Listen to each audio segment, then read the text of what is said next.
23 जून 2024 हरियाणातील यमुनानगरमध्ये रविवारी संध्याकाळी तेथील लोक तेव्हा हादरले जेव्हा शहराच्या आझादनगर भागात एक घरातून आई आणि मुलाच्या हत्येची बातमी समोर आली.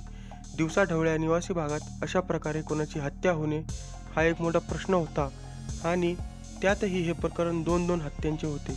ज्या कुटुंबात आई मुलाची हत्या झाली त्या कुटुंबात फक्त 3च लोक होते. त्यात 45 वर्षीय मीना, 23 वर्षाचा तिचा मुलगा राहुल आणि 27 वर्षाची काजल होती. जेव्हा मीना आणि राहुलची हत्या झाली तेव्हा योगायोगाने काजल घरी नव्हती. घटनेदरम्यान ज्या प्रकारे मारेकऱ्यांनी घरातील सर्व सामान विखुरले होते ते पाहून असे वाटत होते की कदाचित त्याचा हेतू लूट करण्याचा होता. याचा विरोध केल्यावर त्यांनी मीना आणि राहुलच्या मुलाची हत्या केली. त्यानंतर संध्याकाळी सुमारे 4 वाजता जेव्हा मीनाची मुलगी काजल परत आली तेव्हा घराचे दृश्य पाहून तिचे पाय थबकले, कारण घराचा दरवाजा उघडा होता. पण जशी ती आत गेली तिची शुद्ध हरपली. नमस्कार मित्रांनो, माझं नाव आहे शुभम आणि तुम्ही पाहत आहात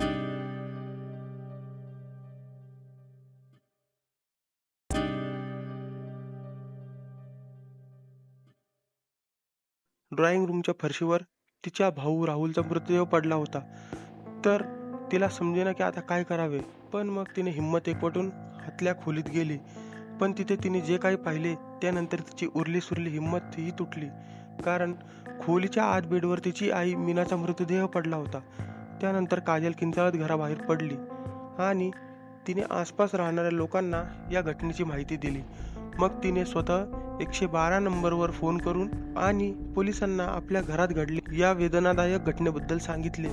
माहिती मिळताच यमुनानगरची पोलीस त्वरित घटनास्थळी पोहोचली. तोपर्यंत काजलचे नातेवाईक आणि शेजारी ही घटनास्थळी जमा झाले. पोलिसांनी घटनास्थळी खूप बारकाईने तपासणी केली. तपासात असे दिसून आले की मीना आणि राहुलची हत्या याच्या डोक्यावर कोणत्या तरी जड वस्तूने वार करून आणि गळा दाबून केली होती. तसेच ज्या मोबाईल चार्जिंग केबलने त्या दोघांची हत्या केली होती तीही घटनास्थळीच पडली होती. याशिवाय घरातील सर्व सामानही विखुरलेले होते. पण जेव्हा पोलिसांनी कॅमेऱ्याकडे पाहिले तेव्हा असे दिसून आले की मारेकऱ्यांनी घरातील CCTV कॅमेराही बंद केला होता आणि पोलिसांना ही गोष्ट खूपच विचित्र वाटत होती, कारण सामान्यतः बदमाश कॅमेऱ्यात कैद होण्यापासून वाचण्यासाठी CCTV कॅमेऱ्यासोबतच त्याचा DVR ही उचलून घेऊन जातात. पण इथे मारेकऱ्यांनी CCTV कॅमेऱ्याचा DVR गायब करण्याऐवजी तो स्विच ऑफ केला होता. CCTV कॅमेरा बंद करणे हे यासाठी विचित्र वाटत होते, कारण यामुळे कॅमेरा बंद होण्यापूर्वीचे फुटेज कॅमेऱ्यामध्ये कैद असणे निश्चित होते आणि यामुळे कोणत्याही लुटेऱ्या किंवा मारेकऱ्याच्या पकडले जाणेही निश्चित होते. जर पाहिले तर या हत्याकांडाचा कोणताही प्रत्यक्षदर्शी नव्हता, पण घरातील एकुलती एक मुलगी काजल घटनास्थळी उपस्थित होती, जिने हे मृतदेह पहिल्यांदा पाहिले होते. अशा स्थितीत पोलिसांनी सर्वप्रथम काजलची चौकशी सुरू केली. काजलने पोलिसांना सांगितले की ती दुपारी ब्युटी पार्लरमध्ये गेली होती आणि घरी परत येत असताना तिच्या आईने तिला मेसेज करून ज्यूसचे 2 पाकिटे आणायला सांगितले होते. पण जशी ती ज्यूस घेऊन घरी परतली तोपर्यंत तिची दुनियाच उद्ध्वस्त झाली होती. तिची आई आणि भावाची हत्या झाली होती. काजलने आणलेले ज्यूसचे पाकिटही घरातच पडले होते. तसेच काजलने तिच्या आईच्या मोबाईल फोनवरून पाठवलेल्या ज्यूस आणण्याचा मेसेजही पोलिसांना दाखवला आणि याचा अर्थ असा होता की काजल अगदी खरे बोलत होती. पण पोलिसांना जी गोष्ट खटकत होती ती होती घरात लावलेला एकुलता एक CCTV कॅमेरा बंद होणे. पोलिसांनी जेव्हा कॅमेऱ्याबद्दल काजलला प्रश्न विचारला तेव्हा तिनेही आश्चर्य व्यक्त केले, कारण काजलकडेही याचे कोणतेही उत्तर नव्हते की कॅमेरा अखेर कोणी आणि का बंद केला होता. खैर पोलिसांनी या प्रकरणाचा तपास पुढे चालू ठेवला आणि गल्लीत लावलेल्या दुसरे CCTV कॅमेरे तपासणे सुरू केले आणि या प्रयत्नात पोलिसांना 2 विचित्र गोष्टी समजल्या. पोलिसांना कॅमेऱ्या तोंडावर कापड बांधलेला एक मुलगा सकाळी काजलच्या घरी येताना दिसला आणि मग काही वेळानंतर तो मुलगा घरातून सामान घेऊन बाहेर जातानाही दिसला. पण आश्चर्याची गोष्ट ही होती की या फुटेजनुसार तर काजल स्वतःही त्यावेळी घरातच उपस्थित होती आणि मग त्या मुलाच्या घरातून निघून गेल्यानंतर काजल ही घरातून बाहेर जाताना दिसत होती. पण आता प्रश्न हा होता की अखेर तो मुलगा कोण होता जो काजलच्या घरी आला होता. आणि या मुलाबद्दल विचारल्यावर काजल थोडी घाबरली. पोलिसांना घरचा CCTV कॅमेरा बंद झाल्यावर आश्चर्य तर होतो, तसेच मुलाबद्दल विचारल्यावर जेव्हा काजल नर्वस झाली तेव्हा पोलिसांचा संशय काजलकडे वळाला. पोलिसांनी तपासात असे शोध काढले की घरात लावलेला सीसीटीव्ही कॅमेरा घटनेच्या दिवशी सकाळीच बंद केला गेला होता. तर काजलच्या म्हणण्यानुसार त्या वेळेपर्यंत तर लुटेऱ्यांनी घरावर हल्लाही केला नव्हता आणि ना कोणाची हत्या झाली होती. आणि याचा अर्थ हा होता की कॅमेरा घरातलेच कोणतरी व्यक्तीने बंद केला होता. तर काजलचे म्हणणे होते की ती दुपारी 2 वाजताच्या आसपास घरातून निघाली होती आणि तोपर्यंत सर्व काही ठीक होते आणि सुमारे 3 वाजेपर्यंत ती घरी परत आली होती. म्हणजेच काजल सांगत होती की ही हत्या 2 ते 3 वाजण्याच्या दरम्यान झाली होती. इकडे पोलिसांनी मीना आणि राहुलचे मृतदेह पोस्टमॉर्टमसाठी पाठवले, पण जसा पोस्टमॉर्टम रिपोर्ट समोर आला तेव्हा पोलिसांचा विश्वास बसला नाही. आपल्या आई आणि भावाच्या हत्येबद्दल काजल खोटे बोलत आहे, कारण पोस्टमॉर्टम करणाऱ्या डॉक्टरांच्या म्हणण्यानुसार या दोघांची हत्या मृतदेह पोस्टमॉर्टमसाठी आणण्यापूर्वी सुमारे 6 ते 7 तास आधी झाली होती, म्हणजेच सकाळी 10 वाजताच्या आसपास. आणि जर या हिशोबाने पाहिले तर या घटनेदरम्यान काजल घरातच उपस्थित होती. जेव्हा पहिले पाहिले तर वाटत होते लूटपाटीचे प्रकरण आहे, पण जेव्हा चौकशीतील सर्व गोष्टी समोर आल्या, कॅमेरे वगैरे पाहिले, तेव्हा आम्हाला प्रथमदर्शनीच असे वाटले की त्यांनी खून केला आहे आणि काहीतरी गडबड आहे. जरी पोलिसांना काजलवर आधीपासूनच थोडा संशय होता, सुरुवातीला वाटत होते की कदाचित हे लूटपाटीचे प्रकरण आहे, पण जेव्हा चौकशीत सर्व गोष्टी समोर आल्या आणि गल्लीतील लावलेले कॅमेरे तपासले, ज्यामुळे पोलिसांना खात्री झाली की काहीतरी गडबड नक्कीच आहे, म्हणजेच या हत्याकांडात काजलचाच हात आहे. त्यानंतर पोलिसांनी विलंब न करता काजलला ताब्यात घेतले. पोलिसांनी तिचा मोबाईल फोनही ताब्यात घेतला आणि तपासासाठी तिची कॉल डिटेल्स काढली. तसेच पोलिसांनी काजलची आई आणि तिच्या भावाच्या मोबाईल फोनचा लोकेशनही तपासणी केली. पण पोलीस हे पाहून थक्क झाले की दुपारी जेव्हा तिच्या आईच्या मोबाईल फोनवरून काजल मोबाईल फोनवर ज्यूस आणण्याचा मेसेज पाठवला गेला होता, तेव्हा तिच्या आईचा फोन त्याच्या घरी नसून काजलकडेच होता, कारण या दोघांच्या मोबाईल फोनची लोकेशन एकाच ठिकाणी होती आणि हे दोन्ही फोन घराबाहेर होते. म्हणजेच आता हेही स्पष्ट झाले की काजलची ज्यूस आणण्याची कहाणी खोटी आणि मनगढत आहे. काजलने पोलिसांची दिशाभूल करण्यासाठी स्वतःची कहाणी रचली होती. तिने स्वतःला आपल्या आईच्या मोबाईल फोनवरून खोटे मेसेजही पाठवला होता आणि आता इतके सगळे पुरावे समोर आल्यानंतर पोलिसांनी काजलला अटक केली. इकडे काजलकडेही खोटे बोलण्याचा आणि वाचण्याचा कोणताही मार्ग उरला नव्हता. पण आता प्रश्न हा होता की काजलने आपल्या आई आणि लहान भावाची हत्या का केली होती?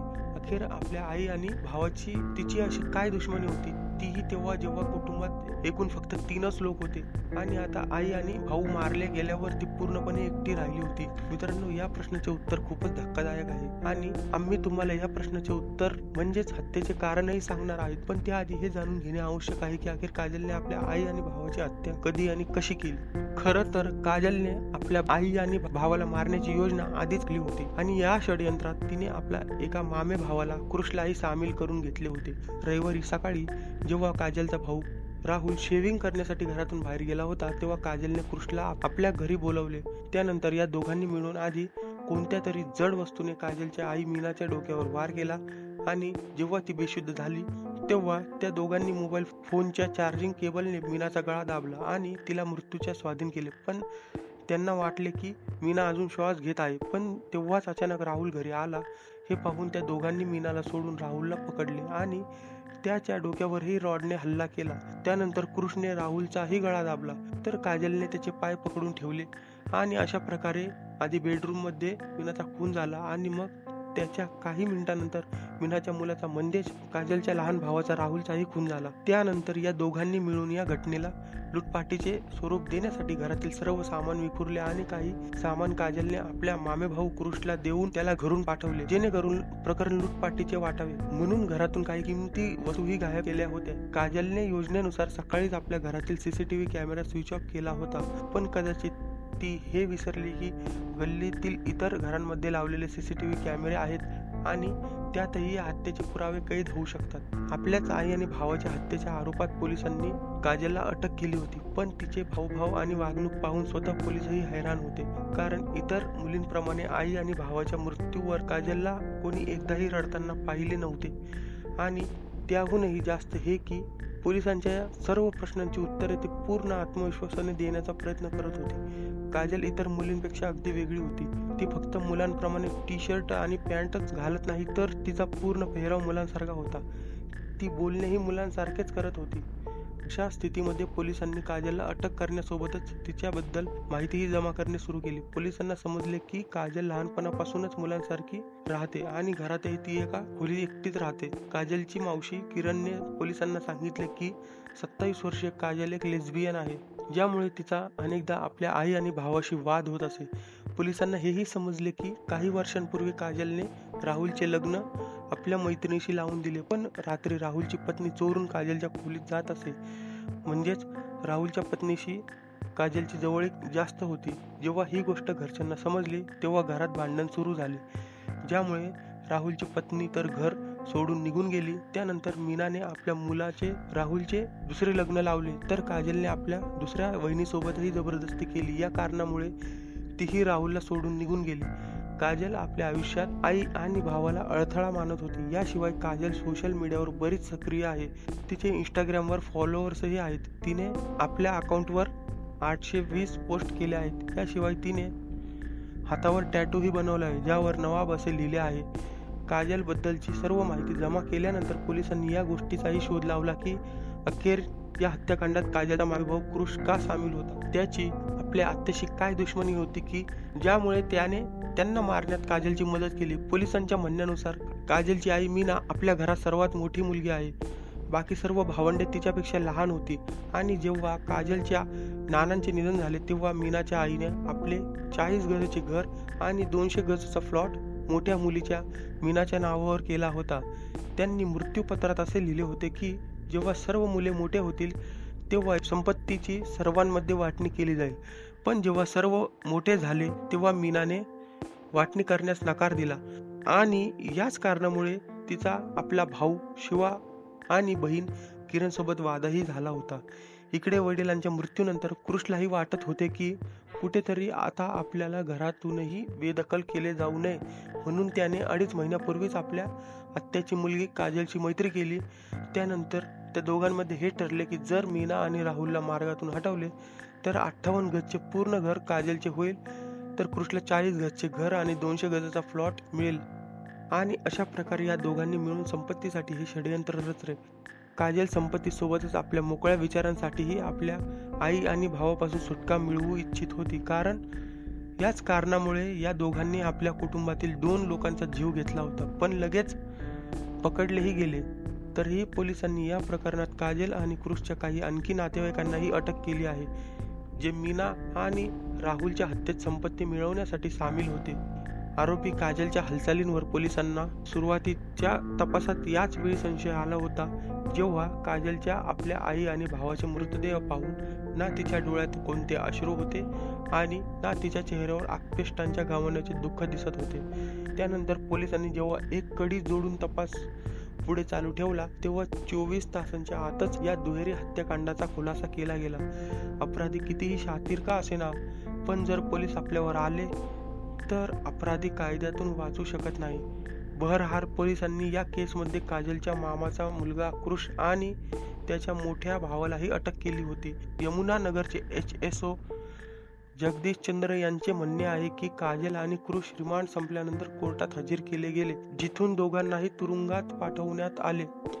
या केसमध्ये कृषचा मोठा भाऊ ईशांतलाही अटक करण्यात आली आहे. तोही या हत्येच्या षडयंत्रात सामील होता. त्याला मीना आणि राहुलची हत्या केल्याची पूर्ण माहिती होती. मित्रांनो, ही घटना सांगण्याचा उद्देश कोणाचे मन दुखावणे नाही, कोणाला त्रास देणे नाही, तर तुम्हाला जागरूक करणे आहे, तुम्हाला सावध करणे आहे. मित्रांनो, या पूर्ण घटनेबद्दल आपले काय मत आहे कमेंट बॉक्समध्ये नक्की सांगा. आणि जर आमची मेहनत आवडली असेल तर ह्या व्हिडिओला लाईक करत शेअरही करा. जर आपण आत्तापर्यंत चॅनलला सबस्क्राईब केले नसेल तर आमच्या चॅनलला सबस्क्राईब करा. धन्यवाद.